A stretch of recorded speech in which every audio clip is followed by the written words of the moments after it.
So living over there, I discovered these things called a Liège waffle, and what they are, it's a dough-based waffle, much more like a brioche donut dough, and it's risen with yeast overnight. So I tell people, kind of my line is that if a brioche donut dough and a fried dough had a love child, and then sounds delicious. Oh, it's so good. And then it's mixed with these little pearl sugars that caramelize on the outside of it. So it's denser, chewier, yet it has this nice fluffiness from all the yeast. And it's so delicious, and it's a lot heartier of a waffle, so it kind of stands up to sweet and savory options. So we do all sorts of, fried chicken, chorizo plantain hash. We do, pork belly, char siu, and anywhere in between, and then a bunch of course, sweet stuff with, brulee bananas. And so we've really expanded our menu. We have a full-time, very experienced chef on our staff, so we get a little crazy with it. That sounds fantastic. Yeah. And now I just want to try everything on the menu. As you should, and we encourage that. We're always taking followers and groupies and what have you. So you guys, I know you do a lot of pop-ups, a lot of partnerships with local businesses. Do you have your own location? We don't have our own location yet. There's one thing we can't quite talk about just yet, so please stay tuned for that, coming to downtown Providence. But what we've also done is we've bought a food truck recently, which should be on the road here in about 3 weeks. And so you're going to come park it right in front of the GoLocal. Right in front, right here. Right here in the office. And we're just going to sling waffles. What we're also going to do out of there is actually do what's called the Brussels waffle. So that's also, that's kind of the batter-based waffle in Belgium. It's somewhat of the ancestor that led to what we call the Belgian waffle. So we'll do both types. Borealis coffee, we'll have nitro and cold brew, all those different things. Sounds delicious. One of the things is I'm sure a lot of people have heard about is also our double-decker bus. We started a Kickstarter in January, and so that's still being worked on. It's a little slow going. Of course, during the World Cup, the English they kind of paused work for about a month, but that's all getting worked on. They're putting the tables in right now, so that should be coming hopefully in late fall if everything goes as planned. But it's all getting done over in England, getting shipped over here on a bus. So we've got a food truck, we've got a bus, we've got a potential location. So like a food truck bus hybrid, kind of like a cafe and food truck in one? Exactly. So it's seating, tables, everything on the top floor. It's a full cafe on the bottom floor. So you can come in, espresso machine, drip coffee, cold brew, nitro. We'll have from Leafy Green Tea, we'll be doing their nitro tea. And then of course we'll be doing delicious waffles. And then on the second floor, there's going to be tabletops and bar stools.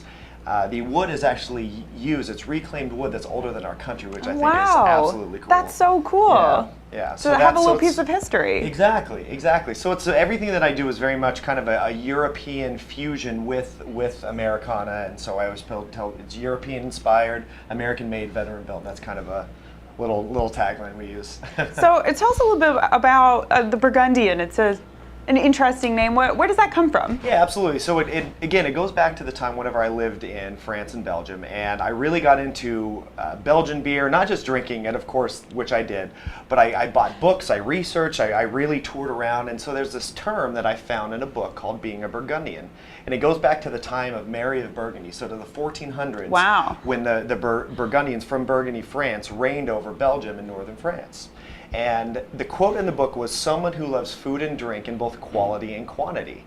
And then I started asking my Belgian colleagues about it and said, is this actually a thing? Do people actually say Burgundian? And they said, oh yes, it's a way to have the drink with the friends. But basically it's a way to sit and stop what you're doing, enjoy food, enjoy drink, in a communal setting. And so that I fell in love with that. I think it's the most evolved term. I think it's much more evolved than foodie or gourmand. Definitely. It's a step further. I mean, foodie is a big fan, like, oh, I appreciate all the flavors and the different compliments, but I feel like that sounds like more of a lifestyle than an adjective. Exactly. It definitely is a lifestyle, and it's something, our hashtag, not to do a shameless plug, but our hashtag is We Are Burgundians, because I think deep down in all of us, there is a Burgundian in us that doesn't just love to take Instagram photos, which is great, that doesn't love to just eat, but loves the fact that community happens, that family happens, those type of things around the table, around food, around drink.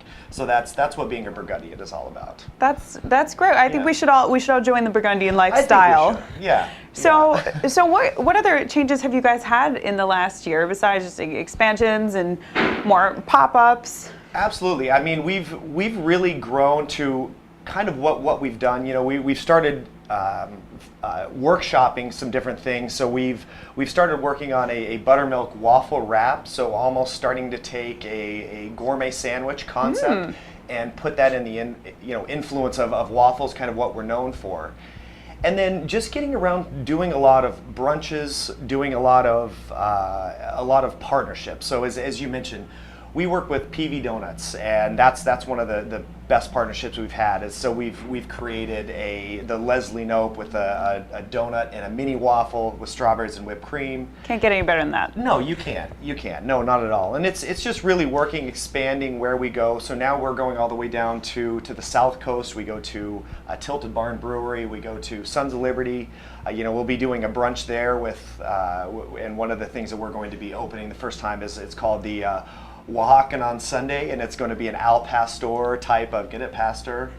Sunday? Never mind.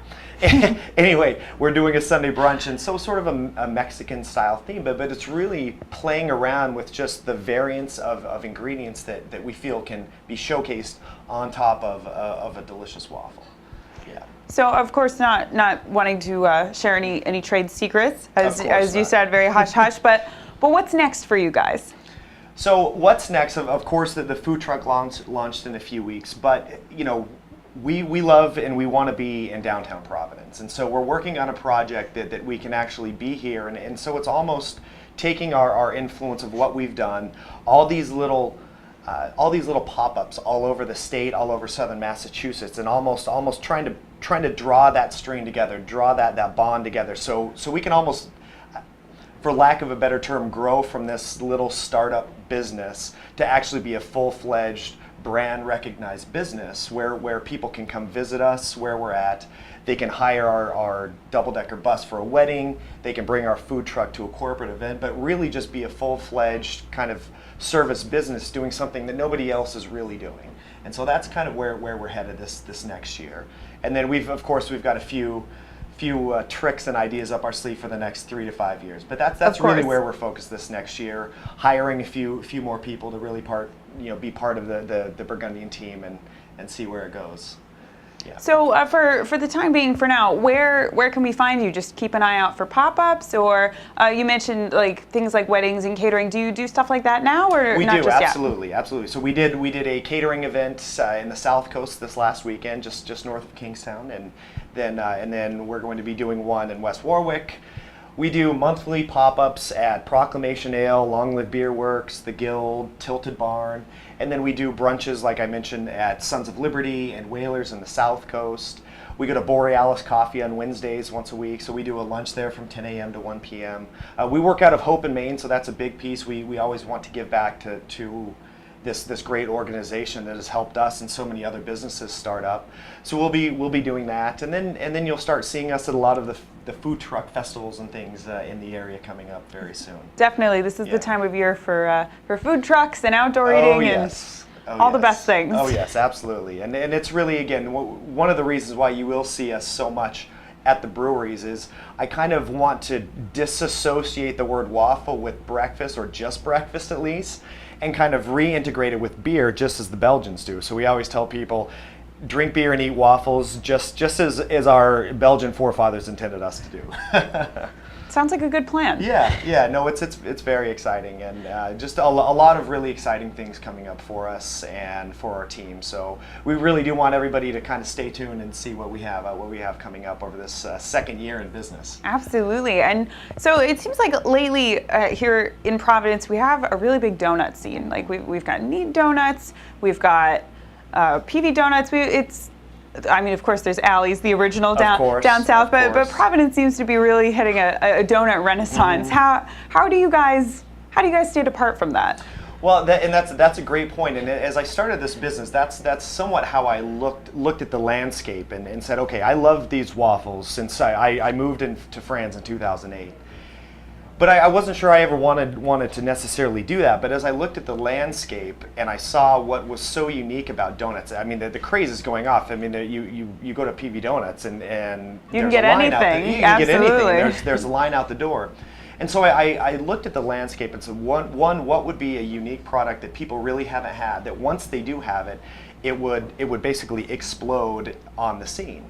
And so I looked at this, it's almost a donut and a waffle, but what I think there are two main things that kind of separate what we're doing apart from this trend, and one is what we do, everything, wherever we go, we can cook our waffles to order. So we can set up on a little tabletop inside of a brewery or a coffee shop, and we can cook waffles directly right there. It's a lot harder to bring a large fryer and fry donuts. That's true. And then the second thing is, I think the way that the waffle's set up, the way that it's made, I think it's one of the most versatile products because, you know, I've had some amazing savory donuts, but I think the waffle for me really stands out, and it almost, you know, allows, you know, fried chicken and sausage gravy and all these different things that I don't think necessarily work as well on a donut. And I think people's mentality a little bit with what a waffle is allows them to kind of experience some of those flavors a little bit more on a waffle than on a donut. That's true. The waffle's it's really the ultimate vehicle. You can do pretty much anything with it. Fold it in half, you got a waffle taco. Exactly. It's perfect. It's perfect. And you know, we've been able to do waffle bagels, and we've done waffle donuts, and we've done, like I said, fried chicken and waffles. We've done a pork belly banh mi waffle sandwich with Rogue Island. That was another great partnership that we did, and yeah, it's great. So even now, what we're doing at the Pantry at Avenue N on the 21st of July is National Belgian Day. So, you know, the Belgians are very much known for the mussels and fries, a moule frite. So, you know, we're taking the fries out, but we're going to do this sort of cream French-style mussels on top of the waffle. Sounds very interesting. Saturday the 21st, yeah. And then we have August 24th. Everybody mark your calendars for International Waffle Day.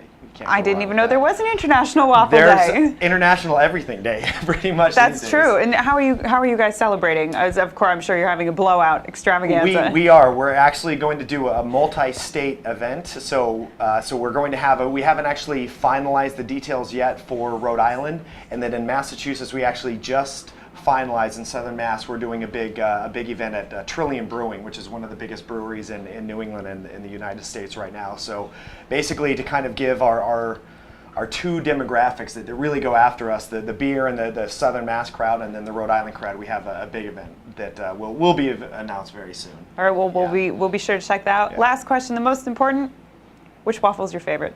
Ooh, God, see, I knew you were going to ask me that. I think at the end of the day, my favorite waffle is the fried chicken. It's unbelievable. Classic. It's so good, and what we've done, you know, we hired a chef onto our team, and so he's very creative, and I kind of give him a lot of, I kind of push him on my just crazy mind and have him narrow it down on, okay, let's actually make that workable. So I said, I want some fried chicken with some sort of sweet mapley roasted chili pepper type of sauce. What do you have in mind? And so we decided to roast some ancho chili peppers, mix that into a maple butter, and put that over the fried chicken with some stout barbecue sauce. And it is absolutely phenomenal. Sounds divine. Yes, it is divine, and so yeah, gun to my head, that would be. I might just love the sauce so much I could just drink it. Well, thank you so much for joining us. Congratulations on your first anniversary. We're all very excited to see what happens next. Keep your eye out, downtown Providence. Something may be coming soon. We'll all find out. And Shane Matlock, founder and owner of the Burgundians. Delicious waffles. Go check them out. Oh, yeah. We'll be right back here in the Navigate Credit Union Broadcast Center with our last guest of the day.